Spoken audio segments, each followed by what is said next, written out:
अमृता आता झोप बरं तू. अमृताताई ज्यूस घेता ना? आत्याजी काय झालं? आत्याजी तो राक्षस. आत्याजी अगं राक्षस नाहीये तो पांडू. तू जात नाहीये. अगं जाईल जाईल पांडू जा ना तू. जी ये इथे झोप बरं आधी. मी आहे तुझ्या जवळ. आता ते इंद्याची कुंडली खोदून ठेवली मी.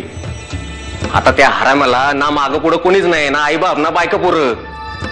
मला त्यानं कुठं पैसा दाबून ठेवलाय तेच कळायला मार्ग नाही. मार्ग सापडेल नाही म्हणायचं नाही. जमीन खण. आता माझी अवस्था अशी झाली की पाण्यात तर पडलोय, पोता बी येतंय पण हातपाय मारता येत नाही. का? ही माझी सगळी ताकद त्या रमावतीमध्ये अडकली. माझा सगळा पैसा सगळी माणसं तिथे रमावतीमध्ये. पण मी रमावतीला जाऊ शकत नाही ना, कारण तुमची ती उन्हाळ महिना तिथे रमावतीत जाऊन बसली आणि तिच्या दृष्टीने मी कवाच मेलोय. आता तुम्हीच सांगा कसं काय मनापासून काम करायचं?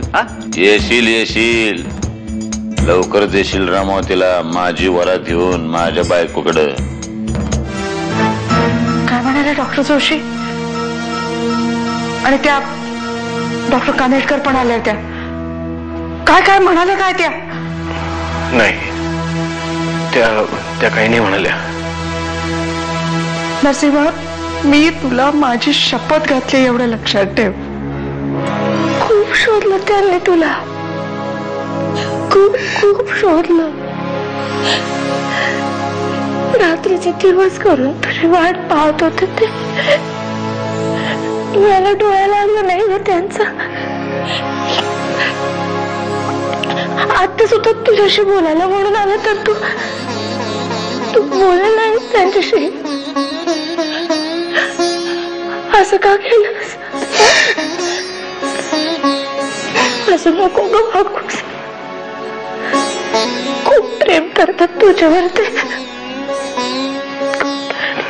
खूप काळजी करत होत तुझी.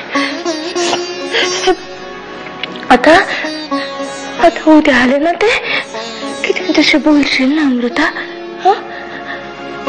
बोलशील ना? असं नको करू. तू जबाबदार आहेस या सगळ्याला. तुझं हाड मोठेपणा. मी सांगितलं होतं तुला माझ्या अमृताला काही झालं तर मी तुला सोडणार नाही. सांगितलं होतं ना. मग आता बोल ना. बोल. मला असं वाटतंय की अमृताला जाऊन एकदा तरी भेटावं, कारण माझ्या वाईट काळात मला सगळ्यात जास्त मदत तिनेच केली आहे.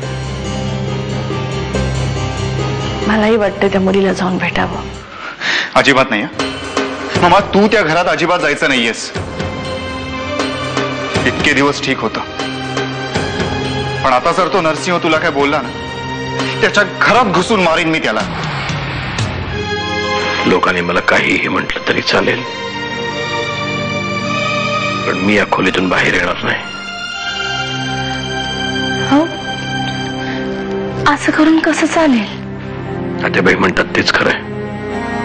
माझ्या अहंकारानं अमृताचं नुकसान केलंय, तिचं आयुष्य उद्ध्वस्त केलंय. खाली वाकणीस काका आले, त्यांना तरी भेटा.